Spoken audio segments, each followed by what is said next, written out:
మనకు స్వీట్ తినాలనిపిస్తే ఎంతో సింపుల్గా చేసుకునే సేమ్యా పాయసం ఎలా చేసుకోవాలో ఈ వీడియోలో తెలుసుకుందాం.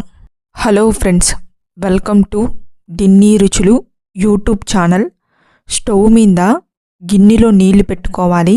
కొంచెం వేడైనాక స్టవ్ మీద ప్యాన్ పెట్టుకొని కొంచెం నెయ్యి వేసుకొని వేడైనాక మీకు నచ్చిన డ్రై ఫ్రూట్స్ వేసుకోవచ్చు. జీడిపప్పు, బాదం పప్పు వేసుకొని కొంచెం వేగినాక ఎండు ద్రాక్ష వేసుకొని లైట్గా ఫ్రై అయినాక పిస్తా పప్పు వేసుకొని దోరగా వేయించుకోవాలి. నెయ్యిలో మనం సేమ్యా వేసుకోవాలి. మీరు చేసుకునే క్వాలిటీని బట్టి వేసుకోండి. లైట్గా ఫ్రై చేసుకోవాలి. సేమ్యా మునిగేంత నీళ్లు పోసుకొని నీళ్లు ఇనికినాక కొంచెం పలుగ్గా ఉండాలి.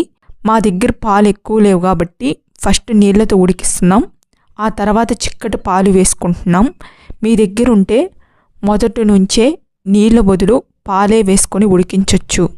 రుచికి సరిపడినంత చక్కెర వేసుకొని గెంటితో బాగా కలుపుకోవాలి.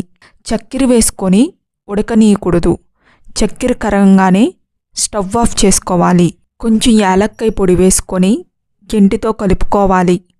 మనం ముందుగా వేయించుకున్న డ్రై ఫ్రూట్స్ వేసుకొని కలుపుకోవాలి. అంతే ఫ్రెండ్స్, సింపుల్గా చేసుకునే సేమ్యా పాయసం రెడీ.